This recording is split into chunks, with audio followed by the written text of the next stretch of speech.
আজকের গল্প মোক্ষম জবাব। খাবার টেবিলে সদ্য বিবাহিত দেওর আর তার বউকে যখন খাবার বেড়ে দেব, ঠিক তখনই শাশুড়ি মা প্রায় তেড়ে আসলেন। আরে করছোটা কি? নতুন বিয়ে করা ছেলে আমার, বিয়ের দিনই তোমার শখ করে খাওয়ানোর দরকার নেই। নিজের মতো আমার ছোট ছেলের বউটাকেও বাজা বানাবে না কি? এইসব শখ আহ্লাদ অন্য জায়গায় গিয়ে দেখাও। নতুন বউ আমার দিকে ফ্যাল ফ্যাল করে তাকিয়েছিল। আমি হাসি হাসি মুখ করে রান্নাঘরে চলে আসলাম।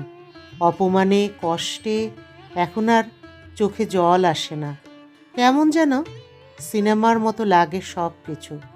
ঘর ভর্তি মানুষের সামনে যে একটা ব্যাপার ঘটে গেল, এটা মনে হয় শুধু আমারই কাছেই বড় লেগেছে। সবাই তো ঘরে দিব্যি হাসছে, কারোর কিছু যায় আসেনি। 6 বছর আগে এই বাড়িতে আমি বউ হয়ে আসি। সবার কত উল্লাস আনন্দ, বাড়ির বড় ছেলের বউ আমি। সেদিন রাতে আমার স্বামী আমাকে খুব স্পষ্ট ভাষায় বলে দিল, দেখো, এই বাড়িতে কখনো মায়ের অনুমতি ব্যতীত একটা কাজ করার চেষ্টাও করবে না। মা যা বলবে সেটাই মেনে নেবে, কোনো জিজ্ঞাসা করবে না। শুধু এইটুকু চাওয়া তোমার কাছে। বাপ মা মরা মেয়ে আমি, এত আদর স্নেহ যে শাশুড়ি করেন তার কথা শুনবো না? অবশ্যই আমি ওনার কথা শুনবো।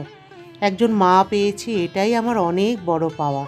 প্রথম প্রথম সব কিছুই বেশ ভালো যাচ্ছিল।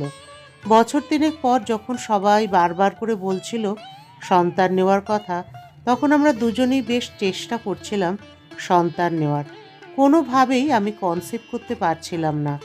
শুরুর দিকে সবাই বেশ সান্ত্বনা দিল। শাশুড়ি মা একটু একটু করে রোজ কথা শোনাতে লাগলেন। আমার স্বামী সব কিছুই দেখতো, কোনোদিনও এসব নিয়ে টু শব্দব্দি করেনি। ডাক্তার দেখানো, পরীক্ষা নিরীক্ষা করানো কিছুই বাদ দিলাম না। আমার সব রিপোর্ট নর্মাল আসলো, কোনো সমস্যা নেই। কিন্তু কোনোভাবেই আমার স্বামী কোনো টেস্ট করাতে রাজি হলো না। এক রাতে শাশুড়ি মা খাবার টেবিলে খুব দুঃখ করে বলেই বসলেন, যে মেয়ের কম বয়সে মা বাপ মারা গেছে, সেই মেয়ে আর আমার বংশে বাতি জ্বালাবে কি? অপয়া মেয়ে আমার বড় ছেলের কপালেই জুটল। রাগে কষ্টে সামলাতে না পেরে সে রাতে শাশুড়ি মাকে বলে বসলাম, আপনার ছেলেকেও টেস্ট করাতে বলুন না মা, আমার তো সবই ঠিক আছে, ওরও তো কোনো সমস্যা থাকতে পারে। সে রাতে আমার বলতে হয়তো দেরি হয়েছিল, কিন্তু টেবিল ভর্তি সকলের সামনে আমার স্বামী মৈনাকে চড় মারতে দেরি হয়নি। ধীরে ধীরে মৈনাকের সাথে আমার একটা দূরত্ব তৈরি হয়। দায়সারা শারীরিক সম্পর্ক ছাড়া আমাদের আর কিছুই অবশিষ্ট ছিল না। সকলের রান্না করা, বাড়ির সমস্ত কিছু কাজ করে রাখা, শাশুড়ি মায়ের গালি খাওয়া, ননদের টিপ্পনি খাওয়া, দেওরের অনর্থক চেঁচানো, রাত শেষে মৈনাকের মর্জি মাফিক ইচ্ছে পূরণ। ঘর ভর্তি এত মানুষের বাড়িতে আমি কোণঠাসা হয়ে পড়ে থাকলাম। আমি যে একজন মানুষ, এই ব্যাপারটাই যেন হারিয়ে গেল। দেওরের বিয়ের অনুষ্ঠান শেষ হওয়ার বেশ কিছুদিন পর একদিন মৈনাক আমাকে বলল, তোমার সাথে কথা ছিল শিমুল।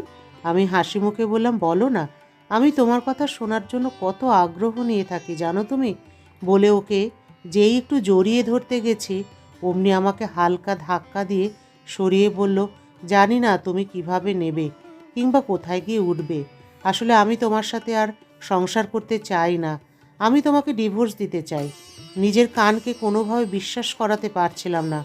অসহায়ের মতো ওর দিকে তাকিয়ে শুধু বললাম, সত্যি আমায় ছেড়ে দিতে পারবে তুমি? কোনো কথা না বলে ঘর থেকে বের হতে হতে বলল, সব গুছিয়ে রাখো, কাল তোমার মামার বাড়িতে তোমাকে দিয়ে আসবো। শাশুড়ি মায়ের পায়ের কাছে পড়ে ডুকরে কাঁদতে কাঁদতে বললাম, মা বলুন না আপনার ছেলেকে আমায় ডিভোর্স না দিতে। ওমা, আমি কেমন করে থাকবো আপনার ছেলেকে ছাড়া? দেখো মেয়ে, তোমার কাঁদার হয় বাড়ির বাইরে গিয়ে কাঁদো।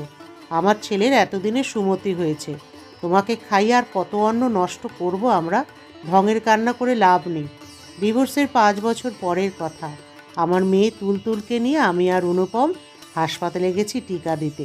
অনুপম হলো আমার দ্বিতীয় স্বামী, তুলতুল আমাদের মেয়ে।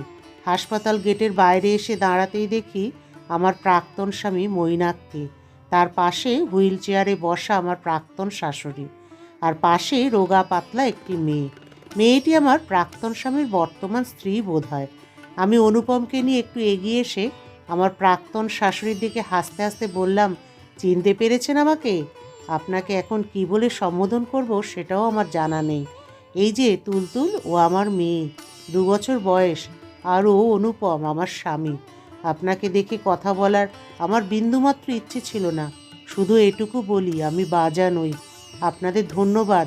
সেদিন আমাকে তাড়িয়ে না দিলে আজ আমি তুলতুলের মা হতে পারতাম না। আমার প্রাক্তন শাশুড়ি কান্নায় ভেঙে পড়লেন।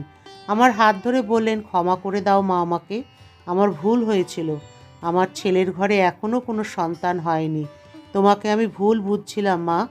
হাত ছাড়িয়ে নিয়ে ওনাকে বললাম, কিছু ভুলের ক্ষমা হয় না। ভালো থাকবেন আপনারা। তবে আমার প্রাক্তন স্বামীর বর্তমান স্ত্রী মেয়েটার দিকে তাকিয়ে আমার বেশ মায়া লাগলো। হয়তো মেয়েটার পরিণতি আমার মতো হবে না, অবশ্য ঈশ্বর যা করেন তা মঙ্গলের জন্যই করেন। গল্পের সমাপ্তি এখানেই। আবার দেখা হবে পরবর্তী আরেকটি গল্পের সাথে। বন্ধুরা, গল্পটি যদি ভালো লাগে তাহলে অবশ্যই সাবস্ক্রাইব, লাইক এবং কমেন্টস করবেন।